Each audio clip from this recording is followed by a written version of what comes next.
بنانا تھا، اس مٹی کو اسرائیل علیہ السلام جب جمع کر کے لائے تو عرض کیا کہ بارے الہ اس کو میں کہاں رکھوں؟ تو اللہ تعالیٰ نے ان سے فرمایا کہ اس کو صفا اور مروہ یہ جو دو پہاڑ ہیں ان کے درمیان میں رکھ دو۔ فرمایا جب وہاں رکھ دیا گیا پھر ملائکہ کو حکم دیا کہ وہ اس تمام مٹی کو مکس کریں۔ کیا کریں؟ مشرق کی مٹی کو، مغرب کی مٹی کو، شمال کی مٹی کو، جنوب کی مٹی کو، سینٹر آف دا ارتھ کی مٹی کو، زمین کے مختلف حصوں کی مٹی کو، فرمایا کہ اس کو صفا اور مروہ کے درمیان رکھ کے اللہ نے فرشتوں کو کہا کہ ساری مٹی کو مکس کر کے اس کو جو ہے وہ گارا بناؤ، اس کے اندر پانی ڈالو، اور اس پر جب وہ سب مٹی مکس ہو گئی تو فرمایا کہ 40 دن تک اللہ تعالیٰ نے اس مٹی پر لگاتار بارش برسائی۔ اس مٹی کو نرم کرنے کے لیے کیا ہوا؟ حضرت آدم علیہ السلام کے وجود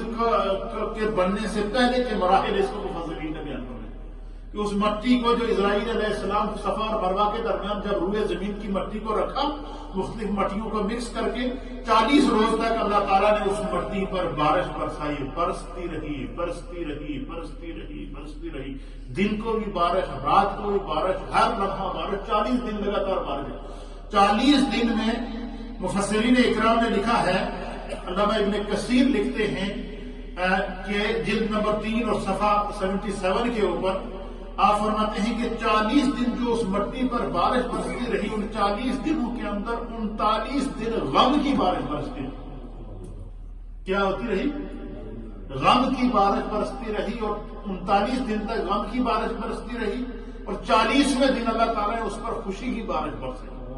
اس لیے فرمایا کہ انسان کے جسم کے اندر زیادہ تر پریشانیاں رہتی ہیں، غم رہتے ہیں، غم کے اثرات رہتے ہیں، خوشی کبھی کبھی اس کو نصیب ہوتی ہے، یہ ہے یا نہیں؟ ہر لمحہ آدمی کسی نہ کسی وجہ سے کوئی پریشان لگتا ہے، کوئی نہ کوئی سوچ میں رہتا ہے، کسی نہ کسی غم میں رہتا ہے، کسی نہ کسی حزن میں رہتا ہے، کسی نہ کسی ملال میں رہتا ہے۔ فرمایا 40 دن میں سے 39 دن تک اللہ اس پر غم کی بارش برساتا رہا، اور 40ویں دن اللہ تعالیٰ نے اس کے اوپر مسرت کا می برسایا، مسرت کی خوشی کی بارش برسائی۔ اس لیے انسان کے اندر اکثر جو ہے وہ رنج اور غم کا سامنا رہتا ہے، خوشی اسے بہت کم ملتی ہے۔ اللہ ابن کثیر لکھتے ہیں کہ اسے خوشی بہت کم ملتی ہے۔ پھر اللہ تعالیٰ نے جب 40 روز کے بعد پھر مٹی کو، اس گارے کو چھوڑ دیا، اور وہ 40 دن کے بعد جب وہ مکس ہو گئی تو پھر اللہ تعالیٰ نے اپنے دستے قدرت سے جس طرح چاہا حضرت انسان کی صورت بنائی۔ حضرت آدم علیہ السلام کا چہرہ، آپ کا سر، آپ کے بازو، آپ کے پاؤں، آپ کے جسم کا ڈھانچہ،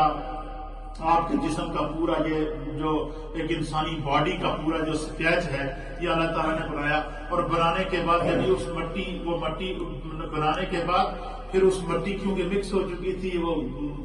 اس مٹی سے جب حضرت آدم علیہ السلام کی باڈی بن گئی، تب علماء اور محدثین نے لکھا ہے کہ اس باڈی کو اللہ تعالیٰ نے 40 سال تک خشک ہونے کے لیے چھوڑ دیا۔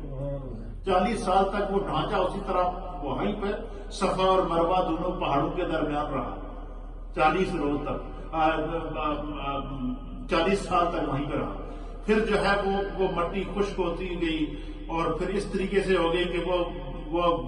سر جس کو اللہ تعالیٰ نے جو ہے وہ اس طرح اشارہ دیا کہ لقد خلقنا الانسان من صلصال من حمأ مسنون۔ فرمایا کہ اللہ تعالیٰ نے جو ہے وہ انسان کو کھن کھناتی ہوئی مٹی سے پیدا کیا۔ وہ مٹی آپ دیکھیں نا، یہ جو برتن ساز ہوتے ہیں، جن کو کمہار بولتے ہیں، جو مٹی کے برتن بناتے ہیں، ان کے پاس جب آپ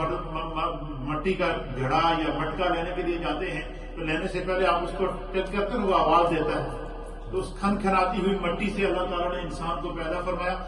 40 سال تک حضرت آدم علیہ السلام وہاں رہے۔ 40 سال کے بعد فرمایا کہ فرشتے آتے اور دستے الہی کا شاہکار دیکھ کر فرشتے حیران رہ جاتے۔ فرشتے اس کے ارد گرد دیکھتے، اتنی حسین صورت، اتنا خوبصورت ڈھانچہ، عجیب و غریب قسم کا جسم، یہ خدا نے جس کو اپنے دستے قدرت سے شاہکار بنایا ہے۔ فرمایا کہ فرشتے جو ہے وہ آتے اور آدم علیہ السلام کے اس جسم کی، اس باڈی کا دیدار کرتے، اس پر مختلف تبصرے کرتے کہ اتنی حسین صورت شکل میں اللہ تعالیٰ نے یہ جو پیدا کی۔ فرمایا کہ اس دوران ابلیس کو پتہ چل گیا کہ اللہ تعالیٰ نے جو ہے وہ ایک ایسا ڈھانچہ تیار کر لیا ہے جو انسان جو اس کی مخلوق ہوگی۔ فرمایا کہ وہ ابلیس بھی آیا، تو وہ روز جناب کیا کرتا، وہ اگر حضرت آدم علیہ السلام کے جسم کا مشاہدہ کرتا، دیکھتا، کہتے بڑا عجیب جسم، عیب نکالتا اس میں سے، کیا کرتا، عیب نکالتا۔ آنکھوں کا جو حصہ تھا نا، یہاں پر 2 سوراخ تھے، ناک میں 2 سوراخ تھے، منہ میں سوراخ تھے، کان کے حصے میں 2 سوراخ تھے، تو جب دیکھتا نا تو اسی طریقے سے وہ پسلیاں بنی ہوئی تھی مٹی کی، ان کے بیچ میں وقفہ تھا، سوراخ تھا، اور